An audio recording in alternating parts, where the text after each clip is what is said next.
Hi, welcome back to my channel. I am currently traveling Turkey and I just got done finishing about 4 days in Cappadocia. I am currently in Antalya right now and it's raining, so I thought this would be the perfect time to kind of do a recap and make a video about my 5 favorite things to do in the Cappadocia region. So let's get started.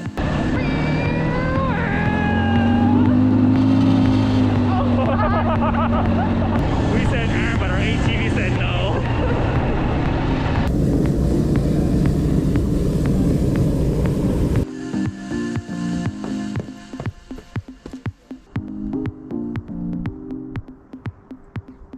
The first thing on the list is probably the most well-known. It's to take a hot air balloon tour. I'm assuming you have seen the photos of the hot air balloons in Cappadocia. They're all over Instagram. That's kind of one of the main draws to Cappadocia right now, is to do the hot air balloon tour. I do think it's not overrated. You should definitely take a hot air balloon tour. The transportation aspect of it picked us up at I think 6:20 or 6:30 in the morning. And then we arrived at the site where they're setting up the balloon. It was very cold outside, especially right now being close to winter time. It was freezing. They made a little fire for us, but it went out almost right away. We were all just huddling together why can't we wait in the vans? And once you actually get up in the balloon, the whole experience is about an hour and 10 minutes long. You're going to get to go really high up at times, and you'll also be really close to the cliff sides where you almost think, oh my gosh, are we gonna hit the fairy chimneys? It's weird that there are still balloons higher than us, and we are kind of freaky. weirdly high. I know, I already feel okay, this is good. In terms of pricing, we paid 75 euros per person, and this is, in my opinion, an amazing deal. Everything I'd read online said that it was about 200 euros per person. I think right now, being winter time and also with COVID, prices for things are a lot lower than usual. If you are going to do a hot air balloon tour as well, I recommend booking it for the first full day that you're there. And locals will tell you this too, because the balloons are very dependent on good weather. So book the balloon tour for your first full day, and then in case it gets canceled, you can push it to the next day or the day after that. Activity number 2 is the Göreme Open Air Museum. And this is a UNESCO World Heritage Site. It is full of these rock-cut churches with the famous, wall frescoes on them. And it dates back to the 10th, 11th, and 12th centuries, I believe. As an open air museum, essentially what that means is that in this one small area are all these little pathways and tunnels and churches for you to just walk in and explore at your own leisure. It's just an experience.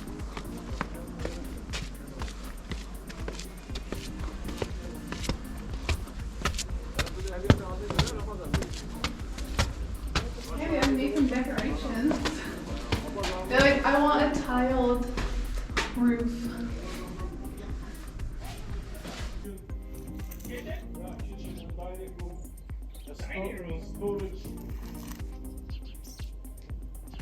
Next is the Uçhisar Castle.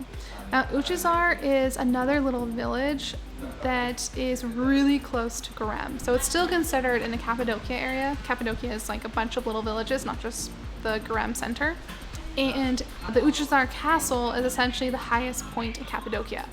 So you will probably see this and not realize what you're seeing when you first get to town. The castle itself is really just a huge rock with all of these rooms and structures dug into it.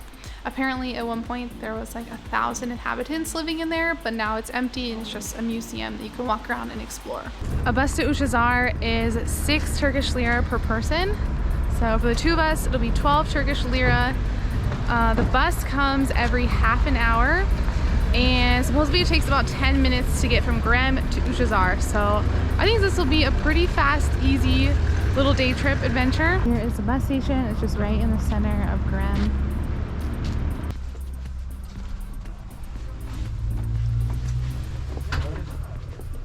That's where we're going.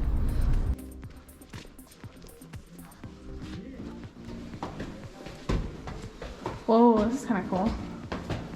It's gonna be a good movie filming location. This is Uçhisar Castle. It's like a giant playground you can run around on. The castle is kind of a nice little spot to visit because since it is the highest point, you get this really nice view of the valley. There's also a mountain. Forget the exact name, I'll put it on the screen though. But there's a mountain in the distance with snow, and yeah, it's just another really beautiful spot to check out. Activity number 4 is to take an ATV sunset tour. Now this is something I was really hesitant to do initially because in my head I was just thinking, oh, this is probably not going to be that exciting, you know, we're going to be all in a line, you're not going to be able to go very fast, which was kind of true. But we ended up doing it just because it was such a good deal and we needed something to do, and we had a really good time. You, again, follow kind of a leader on the quads, but they show you some viewpoints that you might not find yourself. We got to stop maybe 3 or 4 times and get off the quads, take photos, explore for 10 to 15 minutes here and there. And it was just a really nice way to spend the evening. Probably the best viewpoint we saw on that tour was of Love Valley, and that's one of the most famous areas to see the fairy chimneys. So we rode up there on the hill, which I'm glad we didn't have to walk because it was a steep hill, and then just had some time to take photos and get a drink or something if you want. It was really cold, so we really didn't stand outside that long. We kind of hid in the little shelter where they were selling tea and stuff. Our hotel reception host gave us these gloves. We paid, I believe, 200 Turkish lira for one quad, and so we shared that together so that one person could film and then one person could drive, and then we'd switch. Are we leaning forward, backwards, or sideways? Forward, I think. Forward? Forward, okay. Ready?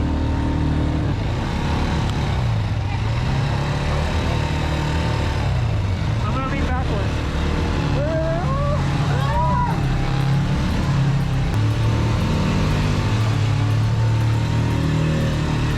Oh, look at me. Look at me.